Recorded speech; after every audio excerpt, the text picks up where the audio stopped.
So I just want to dig around a little bit to see what we can find on Belial, right down here.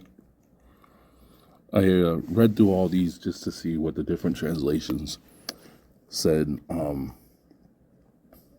See if anyone else calls him Belial or what else they had in place of it. A lot of it was the enemy is who's would never be able to pass through the children of Judah again, or was the enemy the lawless one, the worthless one. This is one I also stood out because I've seen it twice and I thought it was interesting. The king of Assyria will never again pass through you. So, but that's not what I wanted to get into. Spare time, I'll look into that.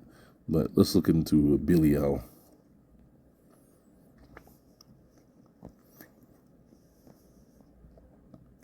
Let's see.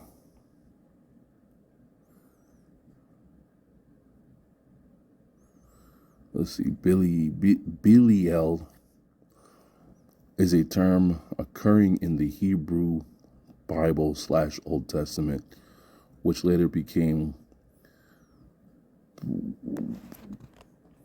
personified as the devil in Christian texts of the New Testament.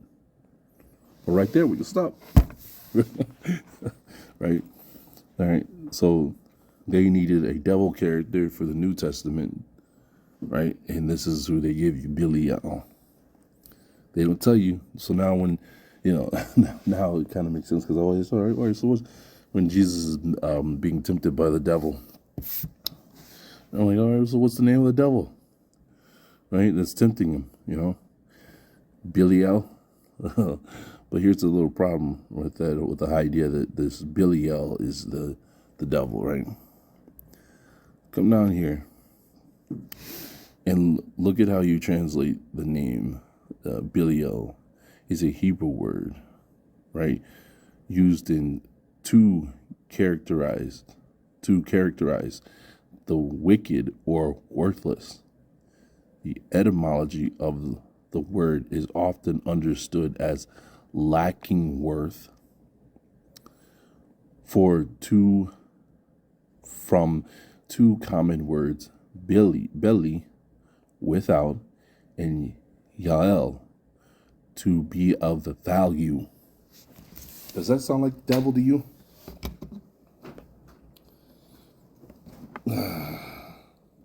I need more, right?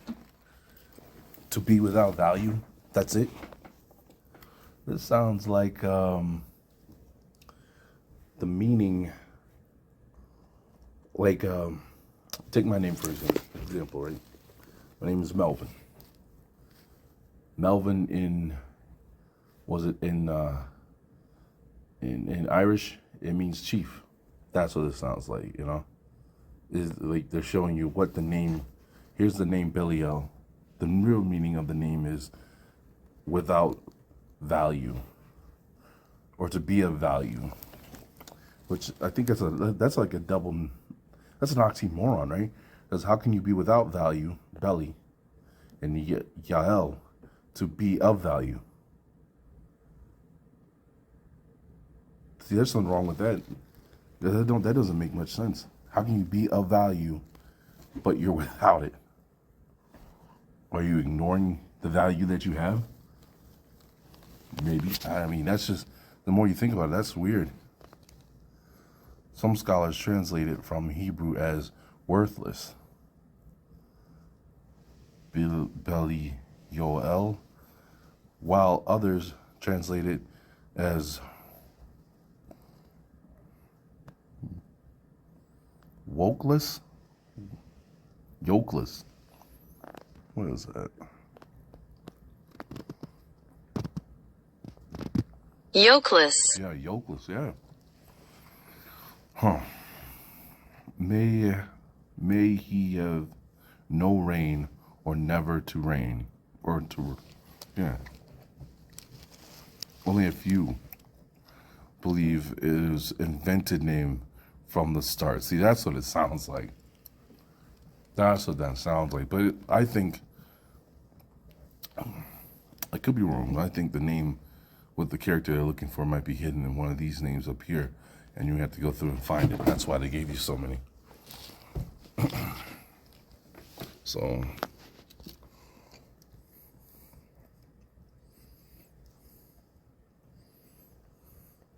Gods and Demons Random.com. Yeah, that's worthless when it comes to doing stuff like this. Let's see.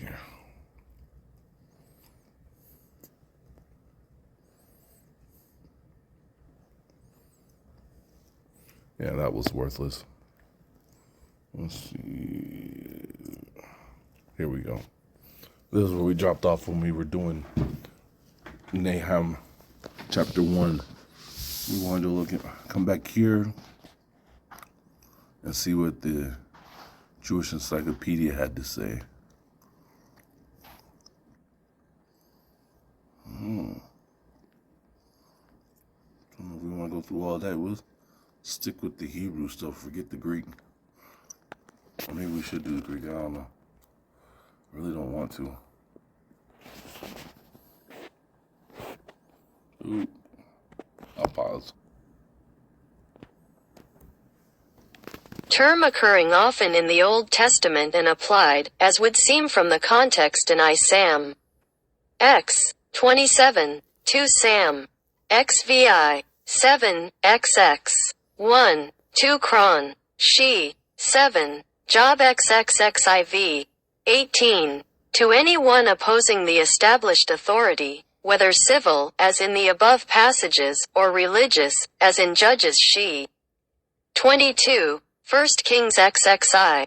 10, 13. Prov. XVI. 27. She. 28. Dut. She. 14. XV. 9. 2 Sam. XXII. 6. A somewhat weaker sense, that of wicked or worthless, is found in Isam. Yo. 16. E. 12. XXV. 17. XXX. 22. The use of the word in 2 Sam. XXII. 5 is somewhat puzzling. Shane explains it as rivers of the underworld, while more conservative scholars render destructive rivers. Belili. What? Yeah. Balim being a rivers of the underworld or destructive rivers. One that opposes established authorities. Wicked or worthless. That's okay. Let's see what the next portion's. Etymology of this word has been variously given.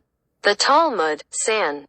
111b, regards it as a compound word, made up of belly and ol without a yoke. This derivation is accepted by Rashi, on Dut. She. 14. Gesenius, Dict. S. V. finds the derivation in belly and yoel without advantage, i.e., worthless. Ibn Ezra, on Dut. XV. 9, without venturing on an etymology, contents himself with the remark that Belial is a noun, and quotes the opinion of someone else that it is a verb with a precative force, may he has not risen. Shane, Expository Times, 1897. pp. 423 et seek.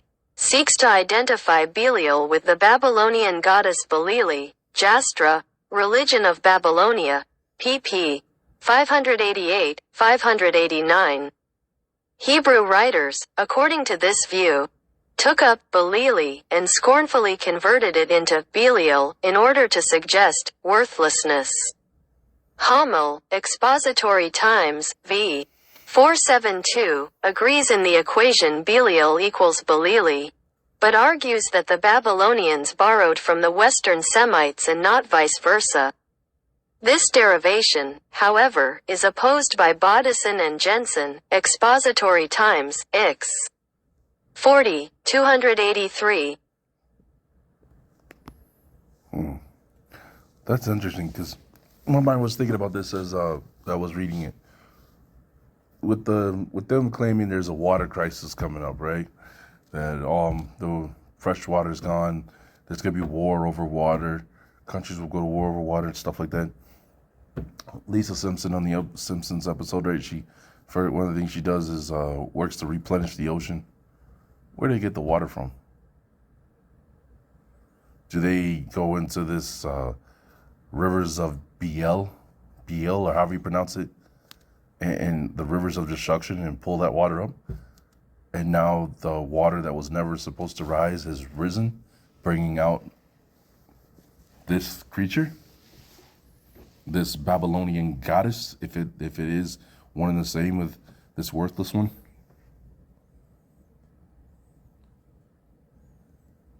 I'm gonna do this next part, but only because I see that it's bringing up what's the thing there? The book of Maccabee, or is it Maccabee? The book of no, I don't even know if we have to do this. Oh, we'll try.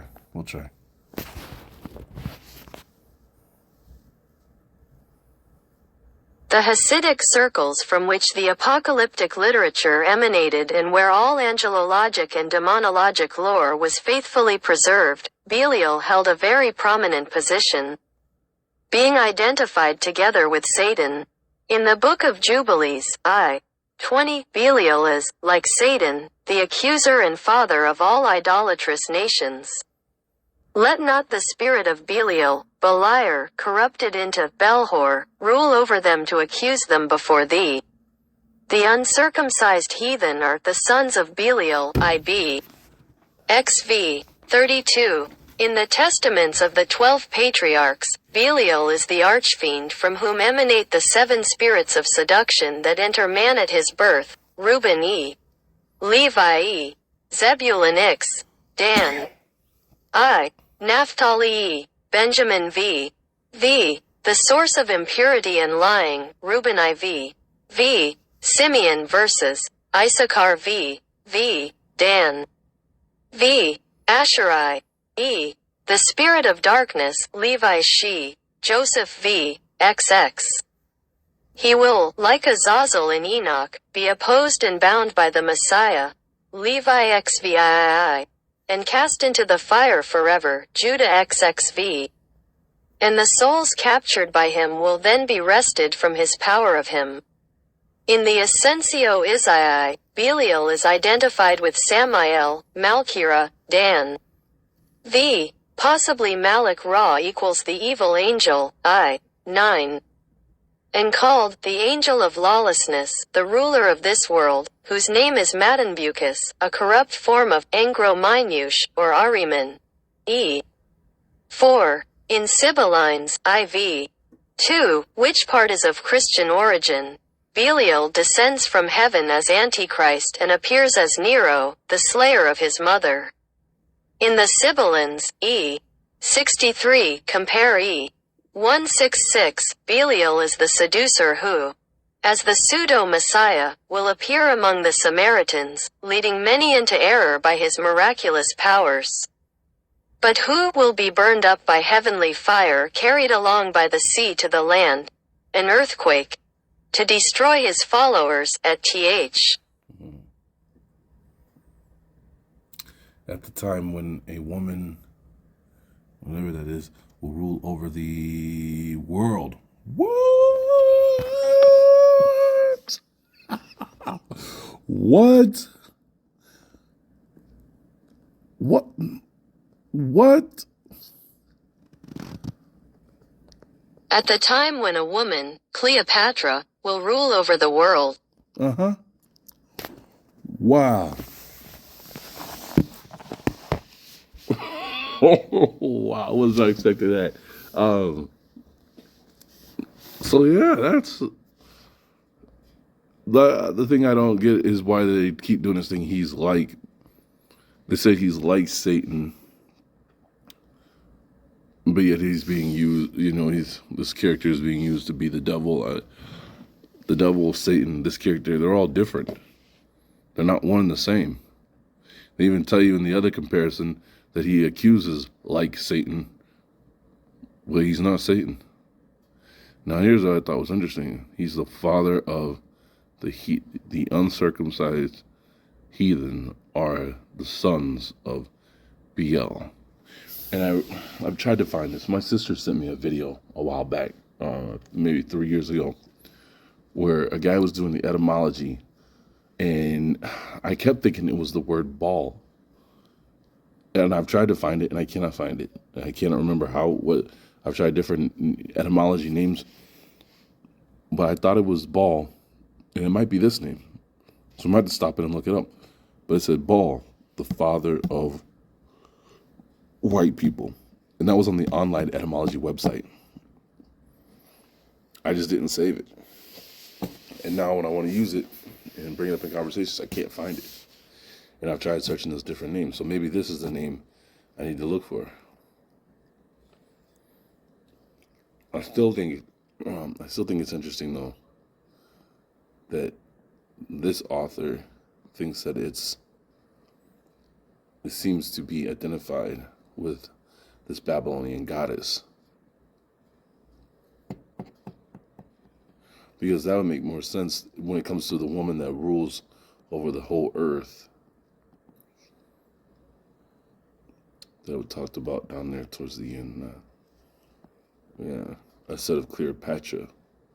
Because I'm not really good on the history of her, because I just don't care about Egypt. And I mean, I'm interested in Alexander the Great, but not to the extent that other people are. I'm more interested in his father, because I really want to understand, how the Philippine got its name, who are really the Filipinos.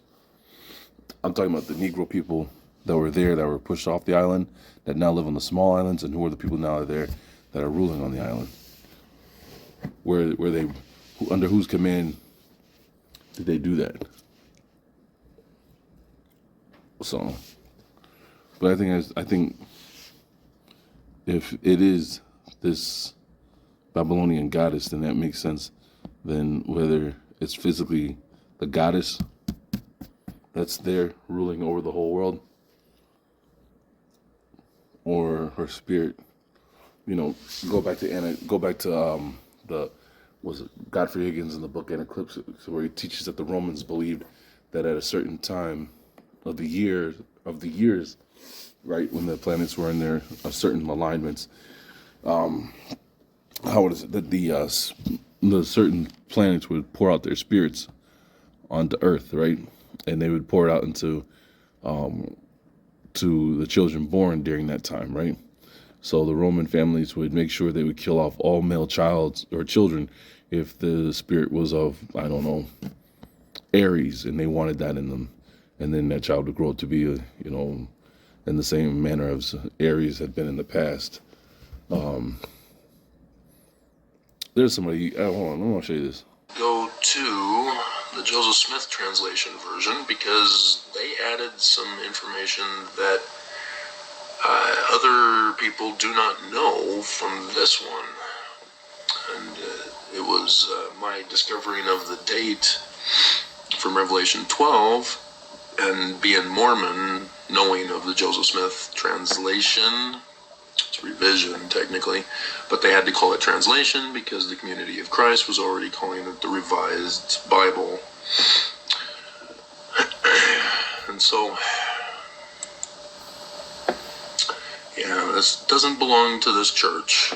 None of Joseph Smith's works, not the Book of Mormon, belong to the Church of Jesus Christ of Latter-day Saints, because it's the Church of Jesus Christ of Latter-day Saints. It is not Joseph's church. Joseph's church belong all of the works of Joseph Smith. So, Nelson, if you're listening, or if somebody's going to pass on the word to you, give it back. It does not belong to you. You don't even know how to translate anyway. You're a big joke in regards to translation. I mean, let God prevail. That's the white supremacist translation. Ass.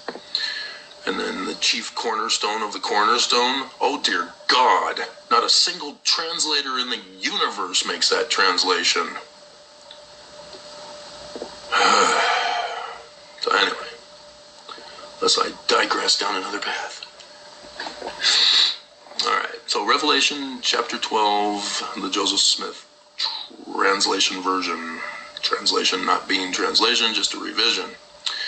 So we start off with some additional information.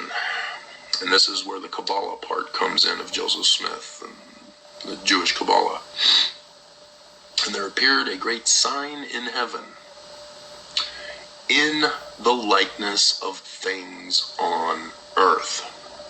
This is Jewish Kabbalah in the form of astrology, but don't think of it as astrology is currently defined. And don't think of it as astrotheology. Dear God, what a joke that is. It is astrology. Astrotheology is astrology. They try to say otherwise. They lie. Dear God. So, the signs in the heavens portray symbols, signs of events that are to occur on earth. That is not the same as astrology. Astrology forces a self-fulfilling prophecy of believers to force the events that happen. And I can go into the Assyrian king who went to battle against a kingdom in the Far East from him,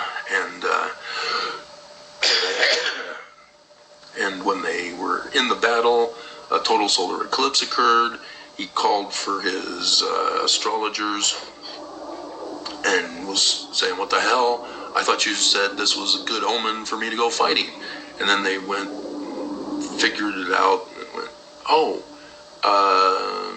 well, they were actually murdered." And then he hired new ones, and the new ones said, "Well, it's because we're in a different part of the world, and the solar eclipse only occurs in this area of the world, which means the solar eclipse is the omen for this king, and he's going to lose the battle, because the solar eclipses refer to government collapse or the death of a king, as is understood by the ancients." And that's the difference between astrology and astrotheology, is that you don't force it. However, the king forced it in a panic because the initial priests recommended that he get a peasant slave to be king for the day and then murder him to fulfill the prophecy of the sign in the heavens.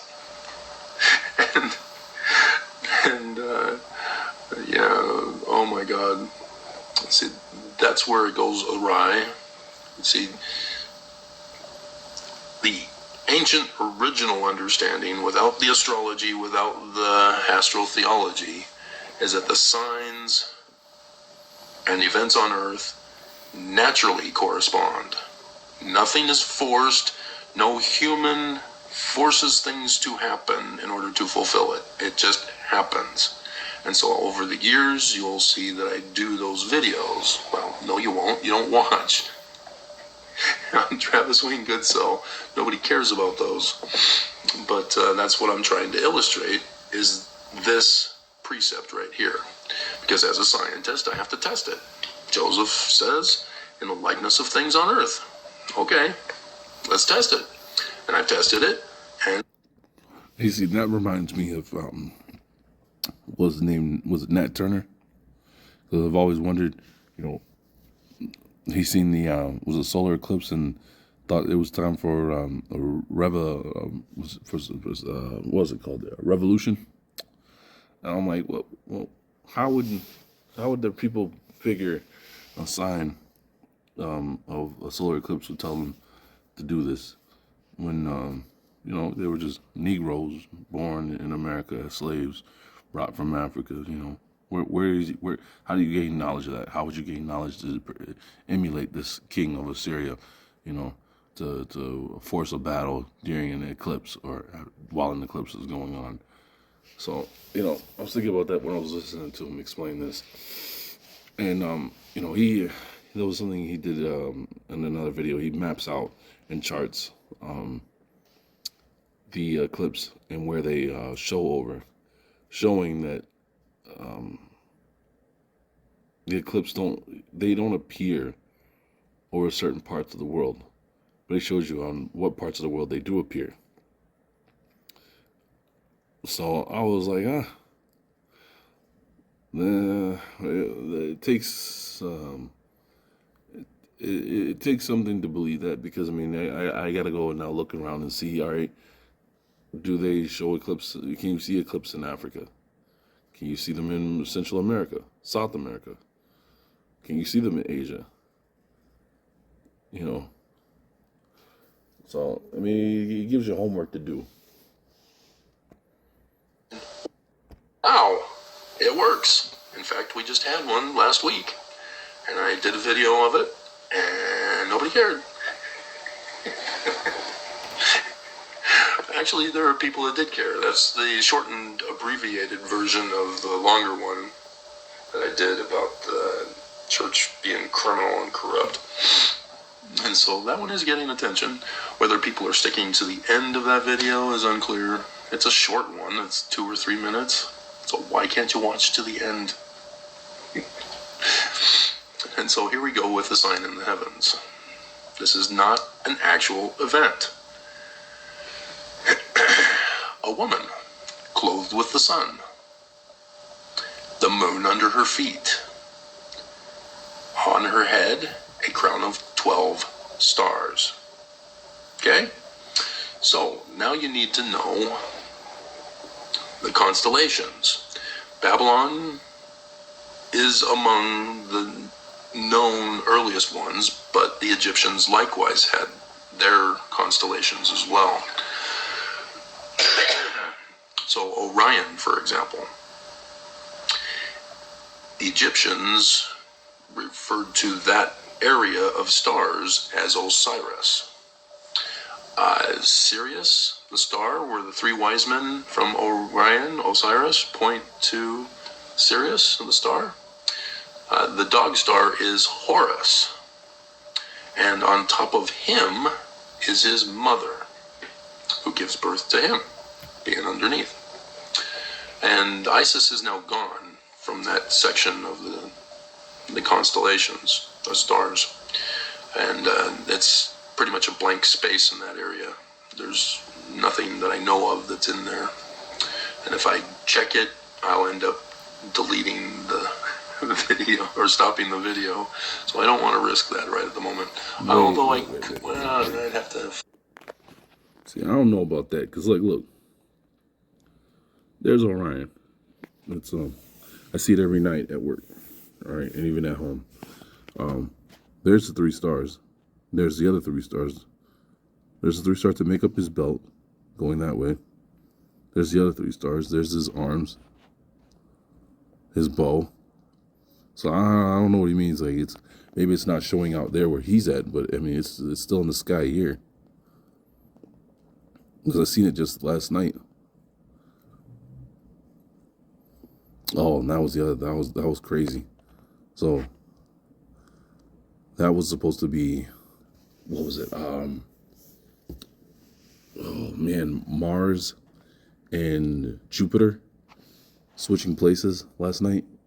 Like last night, wife and I were out walking our property, and all of a sudden I look up and I'm like, there's 2 bright lights over the hills, right over the hill. I mean, and this is I had to drive a little ways away to get to a clearing so I could get a version of this. But like at my house, it was so clear. But these phones, man, they're terrible. For whatever reason, they're just built not to take pictures of the night sky. You know, at least not good ones, because they were as clear as could be, as bright as could be. And I was like, that's weird. What are these 2 lights doing standing right over this hill looking at us? And so wife and I were like, all right, what stars are in the night sky? And yeah, we looked it up, and it was supposed to be Mercury and Jupiter were supposed to be switching positions last night. So that also made me think about this guy's video, which I'm going to get back to. See, there they are. I was trying to zoom in. Look at that. And like this one, man, these are terrible. That what I'm zooming in on is the same. It's literally the same. This is the hill. The hill's right underneath those two dots. And I switched over to look at the. See, because there's the moon up at the top there. But yeah, they said they were supposed to be switching positions, and that's literally this.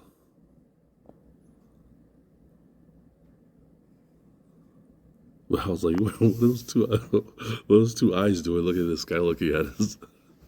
Oh man, so yeah, we're living in a time, man. We're living in a time that's The sun in the constellation of a woman, that is Virgo.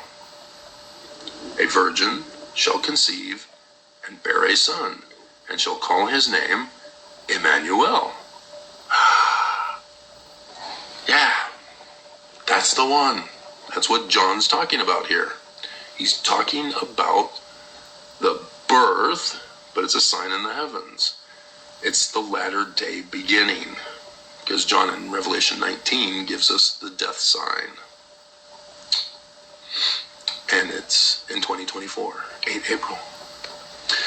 And so I'm jumping ahead for you and skipping out how I did all the work to get there, because it involves the real science of astronomy to figure this out.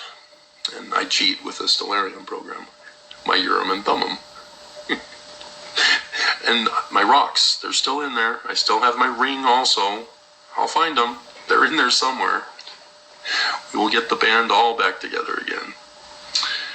And so the sun travels around the zodiac as appears from Earth.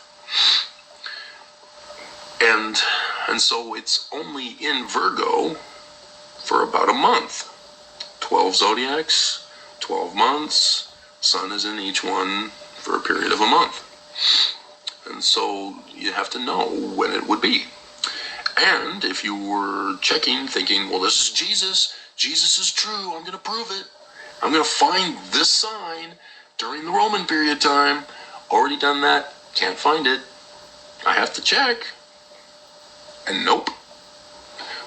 But there's another sign that was during the Roman period time, and it's used in the Book of Mormon. 600 years from the time Lehi left Jerusalem. Hilarious. Smith Sr. was a smart man. Very smart with this Jewish Kabbalah. And so anybody who's trashing on Joseph Smith Sr., you're asses. You don't do your research. And so it's in a different month during the Roman period time. It's August to September rather than September to October that we have it now. Okay? And so then you have the moon under her feet. The moon, likewise, rotates around the earth, and so it appears on earth going through the zodiac as well, and different places during different days, and 29.4 days. And so during the period of 1 month where the sun is in Virgo, you have to have the moon at the feet of Virgo. Okay? Because that's how the sign is given by John. And so at the most, because it's 29.4 days, it's possible that you could get 2 appearances at the feet of Virgo. It's possible. So we still don't know the exact year with just those 2 indicators. But we know the time period of the month and have an extra special day designation depending on which year it will turn out to be. So now we have 12 stars on her head as the crown. Leo is the constellation on her head. Leo is a symbol of Judah. Judah is phonetically the same as Utah. And so 12 stars, 12 prophets, 12 apostles. Yeah, that's what it's referring to. However, Leo only is designated with 9 stars. And if you're going, well, no, it could be 12. No, the ancients designated it with 9 stars. You can't rig and bias the revelation.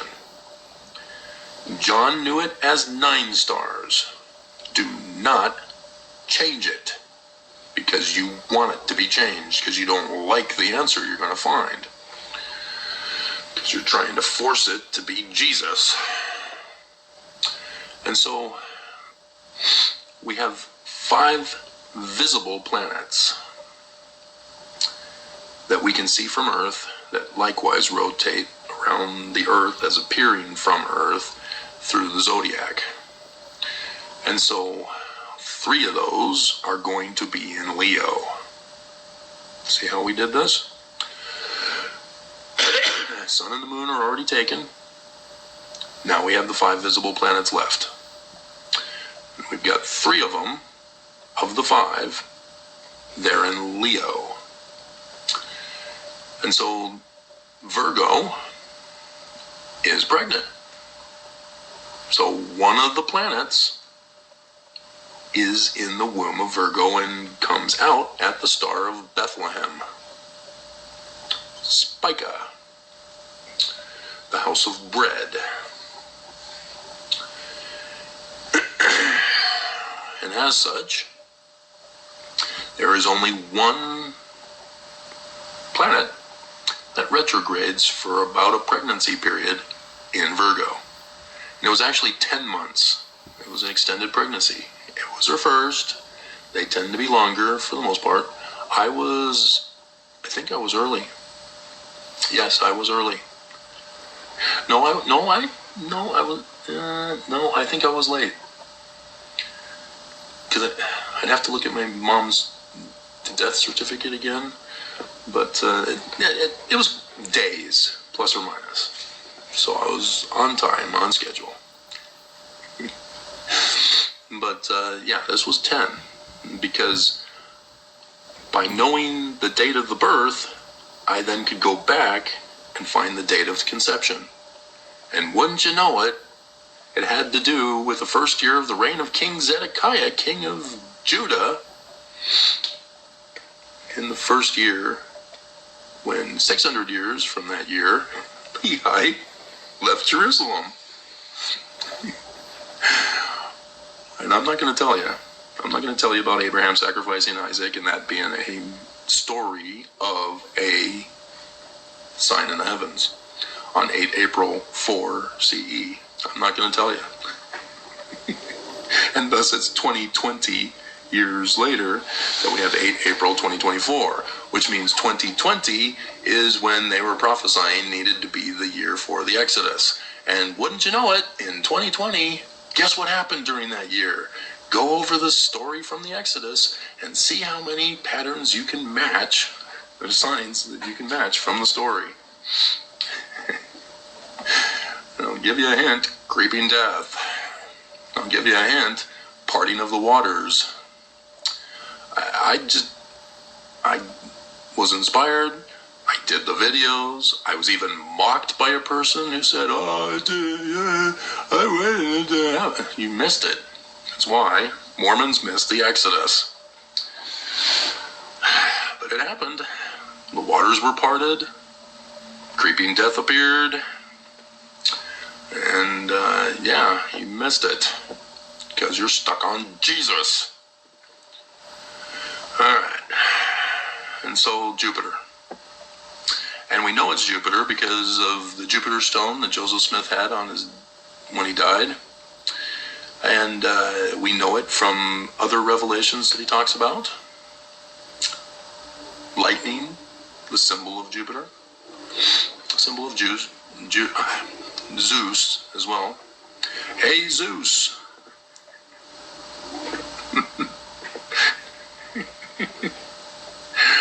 Awesome, diehard. Alright, and so, yes, he's the Jewish Christ, whom Joseph Smith says will be a Mormon.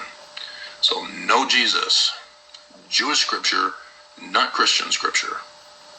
The book of Revelation belongs to the Jews, not the Christians, but the Christians, culturally appropriate.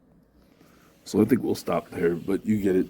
I thought it was interesting that, at least with his math, he's claiming that, not for us, but he's claiming that, the end of all of this is April of 2024.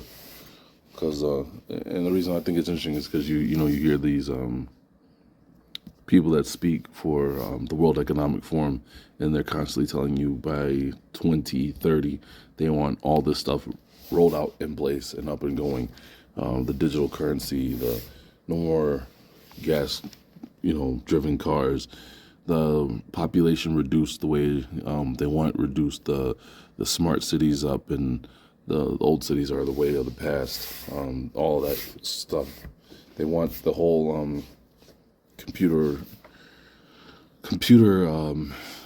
chip that's supposed to go into the brain to make you function with the internet, interface with the internet. They want that up and going. I think it was the CEO of AT&T said that by that time the cell phone will no longer be held in your hand. It will be implanted into your body, some part of your body. So they all keep saying 2030 is the time. And you can look around you. It seems like they're speeding up the process to bring it about. And I played videos in the past from that William Farrell guy. And I remember, he did a video on banking and the elites when it comes to banking, how they wait for signs in the heavens, the bodies of planets, to know that they can do. I'll hold up if I can find it because it's been a while. I don't want to misquote him, but I just remember he explains like they don't make big decisions in banking unless they get a sign in the sky that shows them that it's the time to do it. So, anyways, I hope this was interesting.